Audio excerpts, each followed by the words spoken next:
Labas mo saldi ko, video, lahat. Mag-ingat ka, ayaw kung mapatay ka. Okay? Ingat ka. Maari nga, naniniwala na ako ngayon sa'yo, napapatayin ka din. Di ba? Pareho tayo may death threat. Di ba? Ako may death threat, pero hindi galing sa'yo. Galing sa mga bangag, sa grupo ng mga bangag. So naniniwala ako sa'yo ngayon, saldi ko, na may death threat ka. Pareho na tayong kapalaran ngayon. Ikaw kasi, nagsasabi naman ako ng katotohanan. Di ba? Hindi mo kasi akalain na babaliktad ka, na ididiin ka ng mga demonyong ito. So you have to do it now. Kailangan nyo nang lumabas. Dapat mag-vigil na kayo. Manawagan kayo sa mga kapulisan, mga kasandaluhan. Eto na. Totoo lahat ang sinabi ni Maharlika. Ako ang nagpasabog niyan. Hindi si Bangag. After ko pinasabog yan ni Inday Sara. So I will take the credit. Dahil dyan, kinasuhan ako. Kinasuhan din ako ni Saldi ko. Saldi ko, sinakusuhan mo ako dyan sa Albay. Kinasuhan ako ni Saldi ko tungkol dyan. May warrant of arrest ako dyan, di ba? Nag-fabricate kayo ng address ko. Kung gusto mong patawarin ka ng taong bayan, dahil yung kinaso mo sa akin, inamin mo na totoo ang sinabi ko. Nasangkot ka dyan sa flood control na yan. Di ba? So kung meron man, ay hindi ako nagyayabang dahil buhay ko nakataya dito. Pareho na, ako ang unang may death threat. Kahit balikan nyo video ko. 2023, 2024. Sinasabi ko sa inyo tungkol yan dito. Bago pa nag-expose si Villanueva. 'Di ba? Si brother natin diyan sa senador, Villanueva. In-expose na ni Maharlika yan. 'Di ba? Anong ginagawa ng mga bangag? Gigipitin ako, kakasuhan ako. Maharlika, luka-luka. Maharlika, ganito. Ipa-take down ang page ko. 2 Facebook page ang tinake down nyo ng mga bangag sa akin. Maharlika Bojaquera, Maharlika, across more than 1 million followers, anong ginawa ko? Gumawa uli ako ng panibagong Facebook page. Lumaban uli ako. Kahit ang kakampi ko lang kayo na mga nanonood sa akin. I don't have money, mga kababayan. Wala akong flood control money. Ang ilaban ko lang lakas ng loob, tapang at malasakit. Now, hindi si Bangag ang nag-expose dyan sa flood control na yan. Si Maharlika. Kaya nga, kahit kayo mga kapulisan, andyan ang warrant of arrest sa akin. Sandamakmak na kaso ang ginawa nila dahil sa mga expose ko. It's your time to speak up. Kailangan nyo tumayo, kailangan nyo manindigan, ano pa ba? Kailangan mapatay pa ba ako? Mapatay pa ba ang lahat mga nag-expose? Huwag nyo patayin si Saldi ko. Wag. Dati gusto ko siyang mamatay. Ngayon, wag. Kasi marami siyang alam eh. Di ba, Kati Binag, yan ang panawagan namin. Kami ni Kati, nag-uusap kaming ganyan eh.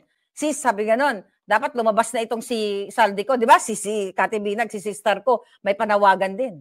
Ilabas nyo na, itodo nyo na, lahat ng may alam, ilabas nyo na. Ang laki ng ginawa mong pabor sa akin, Saldi ko at sa bayan. Sabi ko nga, mapapatawad ka lang ng taong bayan, hindi ka makakatakas dito. Kasi hindi mo pwede sabihin, Saldi ko, na hindi, siya ang mastermind eh, pero sinunod mo. Pero maganda na rin yung ginawa mo. The best ka na, the best na kayong dalawa. Nag-the best ka na, hindi pala dalawa. The best ka na. Diba?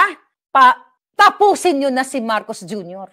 Pagod na rin ako palangga. Pero ngayon, nabuhayan ako. Buti na naka-orange outfit tayo ngayon. Diba? Si Maharlika, August pa lang of 2022. Ako po, kilala nyo, ay dating loyalista. Nagalit kay Guanzon nung nagngiwi-ngiwi si Attorney Rowena Guanzon. Ngayon, love na love ko na si Attorney Rowena Guanzon dahil kasama natin siya pakipagbakbakan kahit siya ay pinklawan.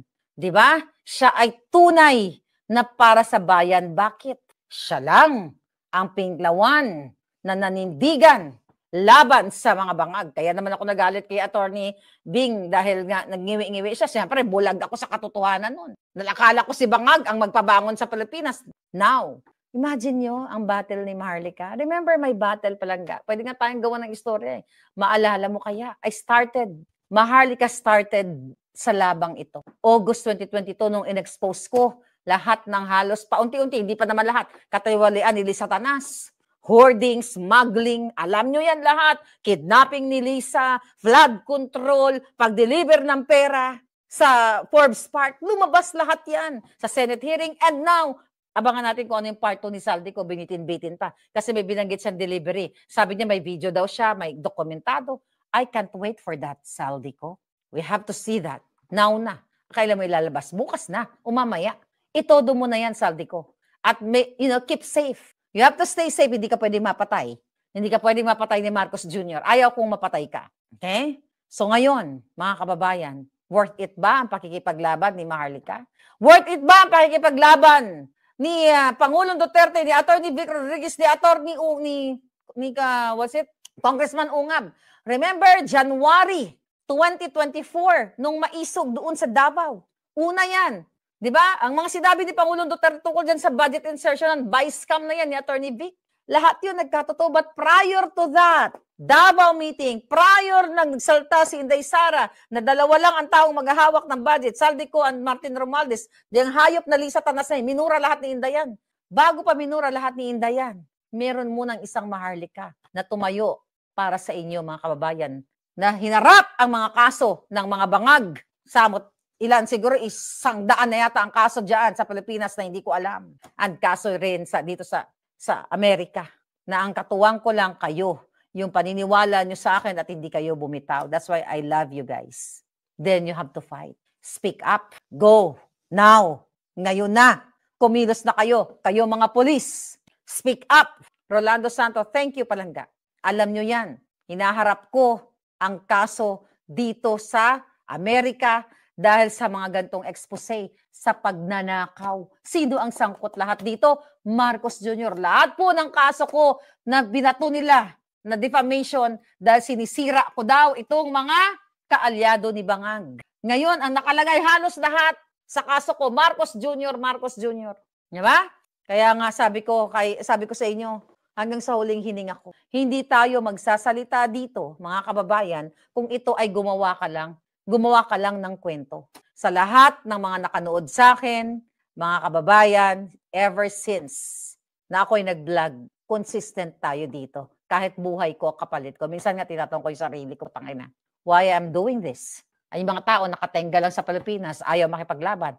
But I hope sana lumaban na kayo. Diba? Hindi mo kasi pwedeng baguhin yung DNA mo eh. Kapag nakipaglaban ka, diba? Laban ka talaga. Kapag nakipaglaban ka na hindi ka bayaran, hindi ka magkakamali. Mahirap kasi, pag ang pakikipaglaban mo ay bayaran, gumaganon ka, sumisemplang ka. Katulad ng mga bayaran na naniniwala pa kay Amy Marcos. Yung mga Duterte supporters, ngayon, na nagpapaniwala pa kay Amy Marcos, mga bayaran yan. Huwag na kayong magpabudol pa. Ako, napatunayan ko na sa inyo, hindi lang sa 1 beses, 2 beses, 3 beses, at maraming pagkakataon. Okay? Maraming pagkakataon, pinatunayan ko sa inyo na tayo mga palangga dito ay nasa panig ninyo. I'm so happy. Alam nyo, habang nanonood ako ng tawag dyan? Ng kanilang Senate hearing, biglang nag-pop up sa akin si Saldico. Sabi ko, oh my God. Sabi ko, this is it. Ito yung pinakaihintay ko, Saldico. Ito yung pinakaihintay namin ni Cathy. Kakausap ko lang kay Cathy B, may sakit, get well soon sis. Pinag-uusapan namin kasi may gustong sumira sa rally. O, di ba? Kakausap ko lang sa inyo. Kaya sabi ko, huwag kayo magpapaniwala. Lumaban na kayo. Manindigan na kayo, mga kababayan. Di ba? Kung magkapalit na tayo ng sitwasyon eh. Payag ba kayo palit tayo ng sitwasyon? Baka hindi nyo kayanin. Pero ako, kinakaya ko dahil gusto ko manalo ang taong bayan dito. Gusto ko mawala na si Bangag. Lahat ginawa ko na eh. Ano pa ba? Authentication ng pagsinghot ni Marcos Jr. Mga reports. Di ba? Mga reports. Yung pag-amin ng undersecretary ni Marcos Jr. na si Dina Arroyo Tantoco na nahuli sila at napatay pa si Tantoco. Okay, si Paulo Tantoco dito sa Beverly Hills, adictus benedictus sila. Kasama si Lisa, gastos ang pera ng bayan. Hindi pa rin kayo hindi pa rin kayo kumilos. Di ba? Hindi pa rin kayo kumilos. Yung in-expose ko sa inyong kidnapping, dun sa distressed mother, sa 2 anak, hindi pa rin kayo kumilos. Nagpaniwala pa rin ng iba sa inyo kay Amy Marcos. Hoy, kinagawa na ng kapatid ko, si BBM, yung ICI. Di ba? Recently, may drama-drama siya na magti-take back daw magre-recant daw si Gutesa. Ginagawa na ng Bangag. Oh, now, Inday Sara! I love you, Inday. Pakisipa si Amy Marcos. Huwag mo na yan padikitin sa'yo. Huwag mo nang padikitin ang kahit sinong Marcos sa inyo. Ginagago lang tayo nitong Amy Marcos na ito. Alam niya ang kapatid niyang magnanakaw. Alam niya ang kapatid niyang adictus. Day, Inday Sara, we are here for you. But please, sampalin mo na yung hinayupak na babalina na yan. Yan ang sinasabi ng taong bayan. I think whatever your strategy is today, it's over. Ano, didikit-dikit doon si Amy? Pupunta doon, mag-acting-acting, yung kapatid ko, Andyan na si Saldico. Bago si Saldico, may Maharlika na nag-expose.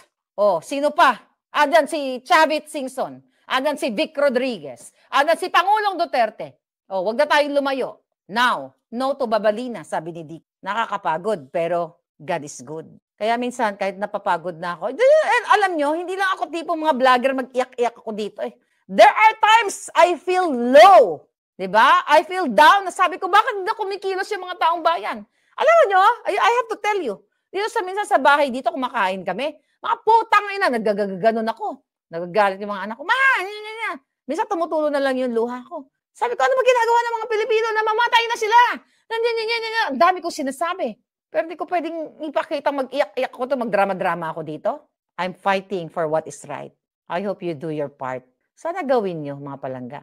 Diba? Sana magpalit tayo. It's been 3 years. August, September, October, November. More than 3 years. 22, 23, 24, 25.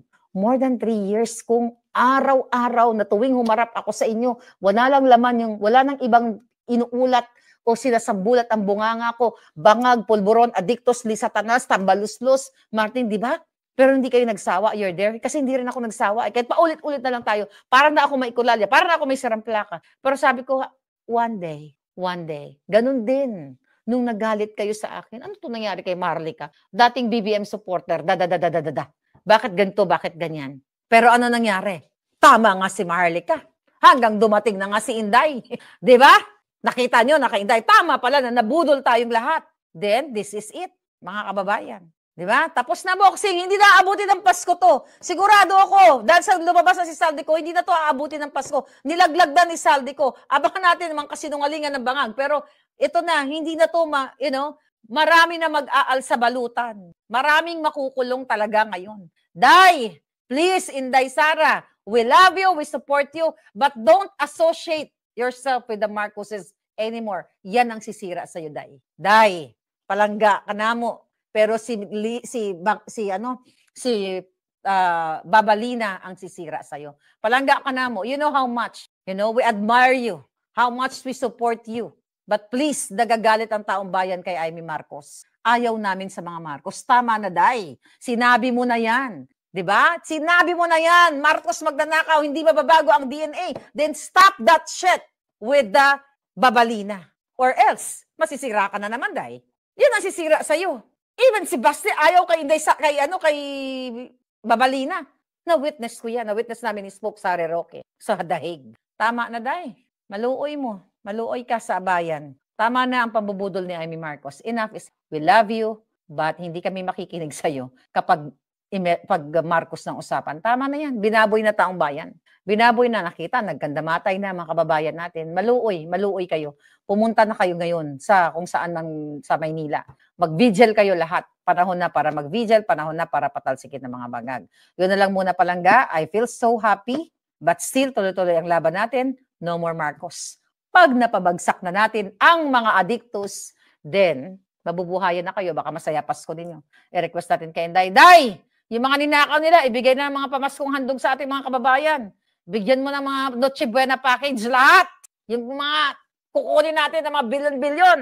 Dukutin natin sa Malacanang, dukutin natin sa Force Back Day. Ibigay yan sa taong bayan. Bigyan ng isang sakong bigas, ham, queso de bola. Ako